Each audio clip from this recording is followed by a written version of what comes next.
Good evening. Good evening. It's good to be home. I actually traveled from Memphis, Tennessee. I live right up the street from where Martin Luther King was slain. And it is extremely impactful for me to be here 20 years since the time that I graduated from this very campus. My name is Jennifer Renee Prudhome Booker. I am the daughter of Marion Prudhome Jr. and Huldah Prudhome. My dad is a product of a military family, and my mother is an immigrant from Jamaica. A very diverse family, diverse experiences. But I'm also a product of ABC Unified School District. More specifically, Elliott Elementary School. Go Panthers if they're still Panthers. Leo Elementary. Go Lions if they're still Lions. Yes, Leo, I see you. And Whitney High School. Go Wildcats. Very proud graduate of Whitney High School. And you might have heard me mention that it's been 20 years from the time that I graduated from Whitney. So just a quick overview of what happened around that time. I remember distinctly being on campus and seeing the faces of our instructors. They were extremely distraught on this particular day. And being a teenager, we weren't really clued in on what was going on. But eventually that event would become what we now know today as 9/11. September 11, 2001. Came to campus like it was a regular day. Had no idea what was going on. That happened while we were here. What also happened while I was here, we had an adult student by the name of Edward Hughes. He actually was in a part of a couple of my curricular classes, including art and history. And he wrote an extremely long essay called School of Dreams.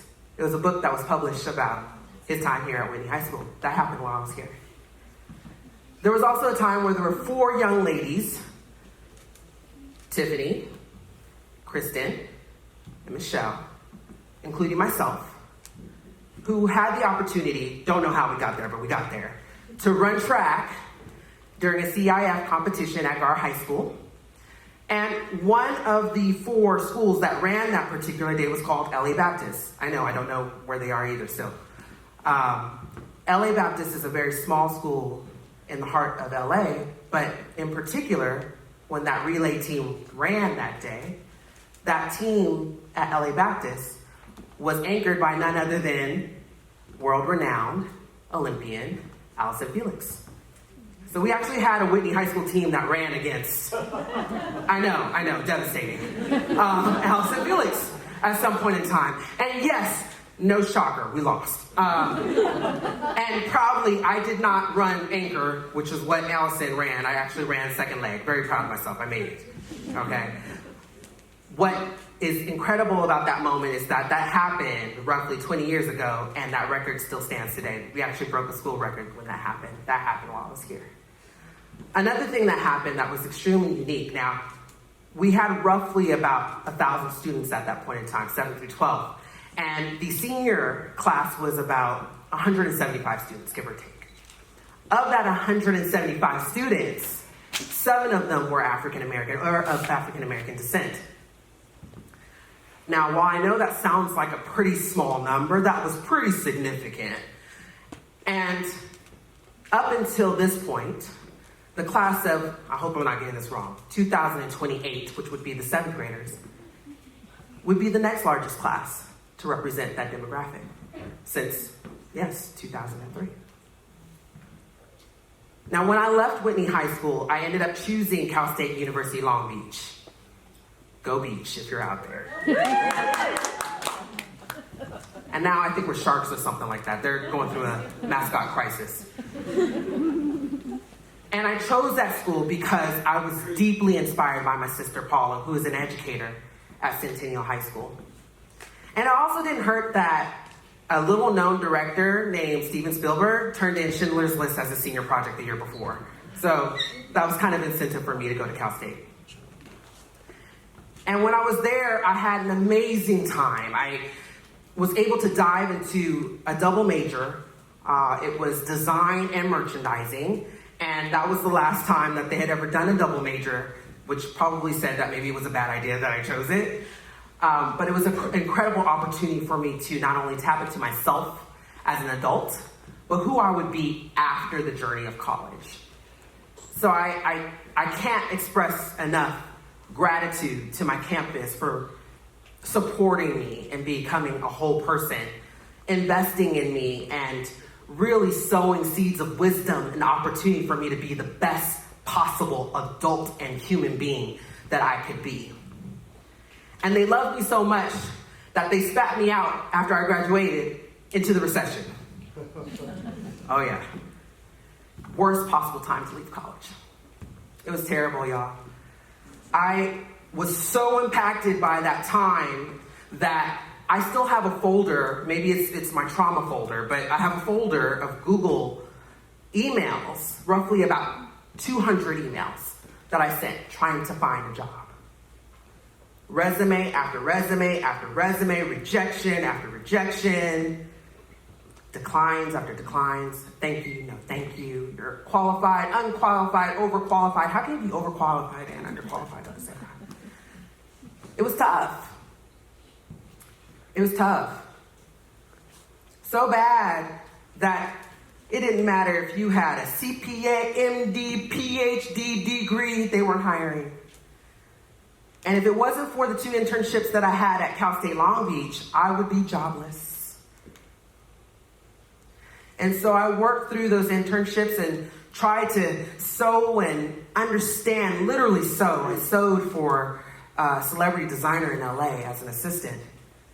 And sewed understanding into my own growth, but also still figuring out, am I going to be okay? Am I going to be able to take care of myself as an adult after this? And so, getting through the recession, I ended up encountering, after resume number 201, for all I care, one person who gave me an opportunity. Her name was Laura. And unlike a lot of the other interviewers, Laura saw me in a different way, in a different light. We connected during this interview. We talked about our passions and our love for designers, Jean-Paul Galliano, Issey Miyake. We talked about our families. We talked about her immigrant family, and we made a connection. That was the moment I had a bias breakthrough. Someone saw me for me. They didn't discount who I was because of what I looked like, how I spoke, whether or not they felt like they wanted to have lunch with me. We connected for roughly over 2 hours for something that was supposed to be an interview. She saw the human in me, so much so that she hired me, which was ultimately the point. It's like, after the 2 hours, I want to get hired, right? I have the job, right? I got the job, y'all. I got the job. And now, I took it reluctantly. Yes, after 201 resumes, I took it reluctantly because I remember once I got to the CEO, she set me up nicely for the onboarding. And I talked to the CEO and he showed me my salary requirements. And I'm laughing slightly because that's how I felt inside. I was dying inside about the salary requirements. It wasn't a lot. And I struggled with the idea of being able to pay for my apartment with the salary. But I confided in myself. I understood the opportunity and just said, make it work. Make it work. Tim Gunn, if y'all watch Project Runway at some point, make it work. They came back to me 3 months after working on the job. And here I am with a bit of brokenness saying, I feel like I may be getting taken advantage of because my salary is pretty low and I'm doing the best that I can. And after 3 months, they sat me down and they said, we made a mistake. So now I'm ready to pack up my bag and my lunch because I think I'm getting escorted out the door. They said, we made a mistake. And at that point, if you can kind of consider inflation, we're talking about roughly 10 years ago, they said, we're actually going to increase your income. And they gave me an extra $15,000. That was after 3 months. I had an amazing time at this organization. It was actually a Japanese-founded company called Rakuten. And they're a competitor to Amazon.com. Most people didn't know who they were, where they were based at that point in time. So they were really looking to grow their footprint in the United States. And I helped them do exactly that. I was one of the first African-American senior managers for the company. That happened a year after I had already been there. I got promoted again and helped them build a brand to the point where they were able to actually invest in other marketing initiatives that they couldn't finance previously because they wanted to make sure that we would actually be successful.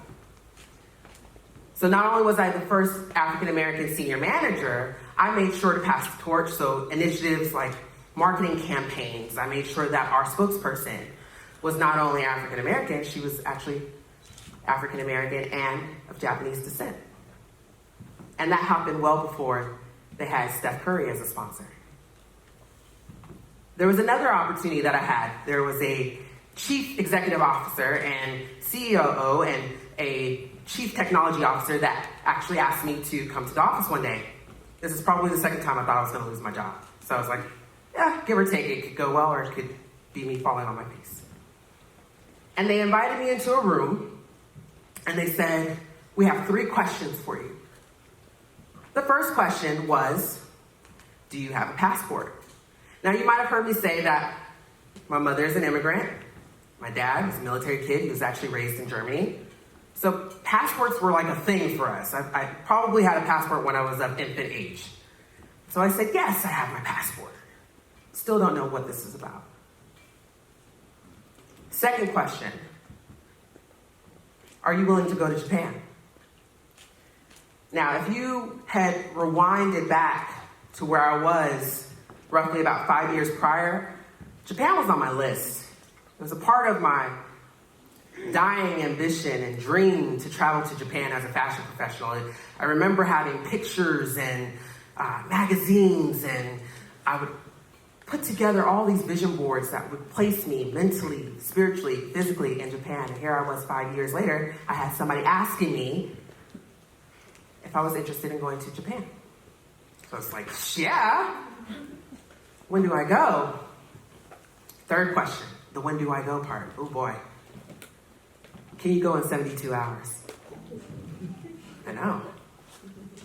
Can you go in 72 hours? Now imagine yourself thinking, it could be anywhere. It doesn't have to be Japan. Think about that one place you have always had a deep desire to go. That is not just fulfilling from a tourism standpoint. It's about the fiber of who you are and what you're passionate about. And all of a sudden you have someone saying, take it. But you gotta go in 72 hours. I thought about it for 5 seconds, y'all. I said, yes, I am going. When do I go? They put me into the bullpen. I'm booking my ticket. I'm looking up what kind of SIM card I need when I get there. I'm trying to figure out my hotel arrangements. I think the one thing that I wasn't really good at that I'm still trying to figure out was the subway system, and eventually I got it. I was actively fulfilling my dream, all because one person gave me a bias breakthrough. I went to Japan, and it gave me an opportunity to interact with all kinds of global leaders. And this was specifically within my company, but Taiwan, France, Spain. It was incredible. I was there for roughly about 10 days, and it was completely paid for. And it changed my life. All because one person gave me an opportunity. That opportunity transitioned into who I am today.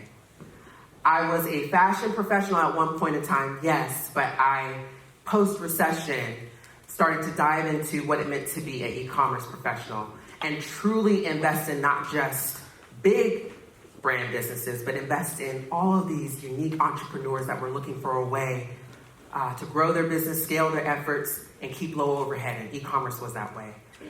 I was able to work with Ben Sherman. I was able to work with Fredericks of Hollywood, Halston, Pam and Gila, the founders of Juicy Couture. There were a lot of phenomenal opportunities that came by way of one person giving me a chance.